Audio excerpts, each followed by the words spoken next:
नमस्कार, खबर खास टीवी में आप सभी का स्वागत है। आज आपको स्पेशल एपिसोड में हम नेपाल की कुछ विशेष बातें आपको बताएंगे। उससे पहले यदि आप हमारे फेसबुक पेज में नए हैं तो हमारे पेज को लाइक फॉलो करना ना भूलें। और यदि यह वीडियो आप यूट्यूब पर देख रहे हैं तो हमारे चैनल को सब्सक्राइब जरूर करें, इससे हमारा हौसला बढ़ाता है। एक बहुत खूबसूरत दक्षिण एशियाई स्थलरुद्ध राष्ट्र है। नेपाल के उत्तर में चीन का स्वायत्तशासी प्रदेश तिब्बत है और दक्षिण, पूर्व व पश्चिम में भारत अवस्थित है। नेपाल के 81.3% नागरिक हिंदू धर्मावलंबी हैं। नेपाल विश्व के प्रतिशत आधार पर सबसे बड़ा हिंदू धर्मावलंबी राष्ट्र है। नेपाल की राजभाषा नेपाली है और नेपाल के लोगों को भी नेपाली कहा जाता है। एक छोटे से क्षेत्र के लिए नेपाल की भौगोलिक विविधता बहुत उल्लेखनीय है। यहाँ तराई के उष्ण फाट से लेकर ठंडे हिमालय की श्रृंखलाएं अवस्थित हैं। संसार का सबसे ऊंची 14 हिम श्रृंखलाओं में से 8 नेपाल में है, जिसमें संसार का सर्वोच्च शिखर सागरमाथा एवरेस्ट नेपाल और चीन की सीमा पर भी एक है। नेपाल की राजधानी और सबसे बड़ा नगर काठमांडू है। हिमालय क्षेत्र में मनुष्यों का आगमन लगभग 9000 वर्ष पहले होने के तथ्य की पुष्टि काठमांडू उपत्यका में पाए गए नवपाषाण औजारों से होती है। संभवतः तिब्बती बर्माई मूल के लोग नेपाल में 2500 वर्ष पहले आ चुके थे।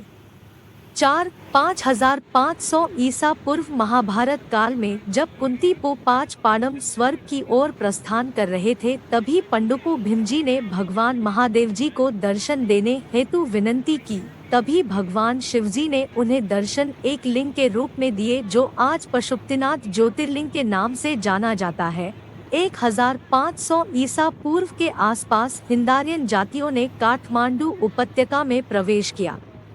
खांचा उद्धरण आवश्यक करीब 1000 ईसा पूर्व में छोटे छोटे राज्य और राज्य संगठन बने। नेपाल स्थित जनकपुर में भगवान श्रीराम पत्नी माता सीताजी का जन्म 7500 ईसा पूर्व हुआ।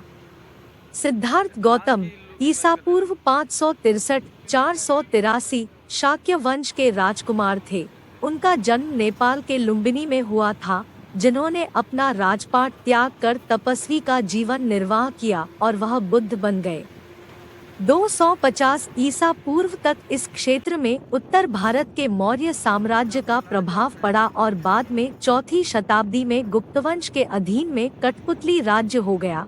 इस क्षेत्र में 5वीं शताब्दी के उत्तरार्ध में आकर वैशाली के लिच्छवियों के राज्य की स्थापना हुई। 8वीं शताब्दी के उत्तरार्ध में लिच्छवी वंश का अस्त हो गया और सन 879 से नेवार, नेपाल की एक जाति युग का उदय हुआ। फिर भी इन लोगों का नियंत्रण देश भर में कितना हुआ था, इसका आकलन कर पाना कठिन है। 11वीं शताब्दी के उत्तरार्ध में दक्षिण भारत से आए चालुक्य साम्राज्य का प्रभाव नेपाल के दक्षिणी भूभाग में दिखा। चालुक्यों के प्रभाव में आकर उस समय राजाओं ने बौद्ध धर्म को छोड़कर हिंदू धर्म का समर्थन किया और नेपाल में धार्मिक परिवर्तन होने लगा। 13वीं शताब्दी के पूर्वार्ध में संस्कृत शब्द मल्ल का थर वाले वंश का उदय होने लगा। 200 वर्ष में इन राजाओं ने शक्ति एकजुट की। 14वीं शताब्दी के उत्तरार्ध में देश का बहुत ज्यादा भाग एकीकृत राज्य के अधीन में आ गया, लेकिन यह एकीकरण कम समय तक ही टिक सका। 1482 में यह राज्य 3 भाग में विभाजित हो गया, कांतिपुर, ललितपुर और भक्तपुर, जिसके बीच में शताब्दियों तक मेल नहीं हो सका। 1765 में गोरखा राजा पृथ्वी नारायण शाह ने नेपाल के छोटे छोटे 22 व 24 राज्य के ऊपर चढ़ाई करते हुए एकीकृत किया। बहुत ज्यादा रक्तरंजित लड़ाइयों के पश्चात उन्होंने 3 वर्ष बाद कांतिपुर, पाटन व भादगांव के राजाओं को हराया और अपने राज्य का नाम गोरखा से नेपाल में परिवर्तित किया। तथापि उन्हें कांतिपुर विजय में कोई युद्ध नहीं करना पड़ा। वास्तव में उस समय इंद्रजात्रा पर्व में कांतिपुर की सभी जनता फसल के देवता भगवान इंद्र की पूजा और महोत्सव, जात्रा मना रहे थे। जब पृथ्वी नारायण शाह ने अपनी सेना लेकर धावा बोला और सिंहासन पर कब्जा कर लिया। इस घटना को आधुनिक नेपाल का जन्म भी कहते हैं। तिब्बत से हिमालयी मार्ग के नियंत्रण के लिए हुआ विवाद और उसके पश्चात युद्ध में तिब्बत की सहायता के लिए चीन के आने के बाद नेपाल पीछे हट गया। नेपाल की सीमा के नजदीक का छोटे छोटे राज्यों को हड़पने के कारण से शुरू हुआ विवाद ब्रिटिश ईस्ट इंडिया कंपनी के साथ दुश्मनी का कारण बना। इसी वजह से 1814-16 रक्तरंजित एंग्लो नेपाल युद्ध हो गया, जिसमें नेपाल को अपनी 2/3 भूभाग से हाथ धोना पड़ा, लेकिन अपनी सार्वभौमसत्ता और स्वतंत्रता को कायम रखा। दक्षिण एशियाई मुल्कों में यही एक खंड है जो कभी भी किसी बाहरी सामंत उपनिवेशों के अधीन में नहीं आया। विलायत से लड़ने में पश्चिम में सतलुज से पूर्व में तीस्ता नदी तक फैला हुआ विशाल नेपाल सुगौली संधि के बाद पश्चिम में महाकाली और मेची नदियों के बीच सिमट गया, लेकिन अपनी स्वाधीनता को बचाए रखने में नेपाल सफल रहा। बाद में अंग्रेजों ने 1822 में मेची नदी व राप्ती नदी के बीच की तराई का हिस्सा नेपाल को वापस किया। उसी तरह 1860 में राणा प्रधानमंत्री जंग बहादुर से खुश होकर भारतीय सैनिक विद्रोह को कुचलने में नेपाली सेना का भरपूर सहयोग के बदले अंग्रेजों ने राप्तींदी से महाकाली नदी के बीच का तराई का थोड़ा और हिस्सा नेपाल को लौटाया। लेकिन सुगौली संधि के बाद नेपाल ने जमीन का बहुत बड़ा हिस्सा गंवा दिया। यह क्षेत्र अभी उत्तराखंड राज्य और हिमाचल प्रदेश और पंजाब पहाड़ी राज्य में सम्मिलित है। पूर्व में दार्जिलिंग और उसके आसपास का नेपाली मूल के लोगों का भूमि, जो अब पश्चिम बंगाल में है, भी ब्रिटिश इंडिया के अधीन में हो गया तथा नेपाल का सिक्किम पर प्रभाव और शक्ति भी नेपाल को त्यागने पड़े।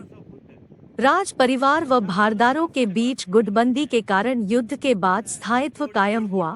सन 1846 में शासन कर रही रानी का सेनानायक जंग बहादुर राणा को पदच्युत करने के षड्यंत्र का खुलासा होने से कोतपर्व नाम का नरसंहार हुआ। हथियारधारी सेना व रानी के प्रति वफादार भाई भारदारों के बीच मारकाट चलने से देश के सयौ राजखलाक, भारदार लोग व दूसरे रजवाड़ों की हत्या हुई। जंग बहादुर की जीत के बाद राणा खानदान उन्होंने शुरू किया व राणा शासन लागू किया। राजा को नाममात्र में सीमित किया व प्रधानमंत्री पद को शक्तिशाली वंशानुगत किया गया। राणा शासक पूर्ण निष्ठा के साथ ब्रिटिश के पक्ष में रहते थे व ब्रिटिश शासक को 1857 की सेपोई रेबेलियन, प्रथम भारतीय स्वतंत्रता संग्राम व बाद में दोनों विश्व युद्ध सहयोग किया था। सन 1923 में यूनाइटेड किंगडम व नेपाल बीच आधिकारिक रूप में मित्रता के समझौते पर हस्ताक्षर हुए, जिसमें नेपाल की स्वतंत्रता को यूनाइटेड किंगडम ने स्वीकार किया। दक्षिण एशियाई मुल्कों में पहला नेपाली राजदूतावास ब्रिटेन की राजधानी लंदन में खुल गया। 1940 दशक के उत्तरार्ध में लोकतंत्र समर्थित आंदोलनों का उदय होने लगा व राजनैतिक पार्टियां राणा शासन के विरुद्ध हो गई। उसी समय चीन ने 1950 में तिब्बत पर कब्जा कर लिया, जिसकी वजह से बढ़ती हुई सैनिक गतिविधियों को टालने के लिए भारत नेपाल की स्थायित्व पर चाक बनाने लगा। फलस्वरूप राजा त्रिभुवन को भारत ने समर्थन किया। 1951 में सत्ता लेने में सहयोग किया। नई सरकार का निर्माण हो गया, जिसमें ज्यादा आंदोलनकारी नेपाली कांग्रेस पार्टी के लोगों की सहभागिता थी। राजा व सरकार के बीच वर्षों की शक्ति खींचातानी के पश्चात 1959 में राजा महेंद्र ने लोकतांत्रिक अभ्यास अंत किया व निर्दलीय पंचायत व्यवस्था लागू करके राज किया।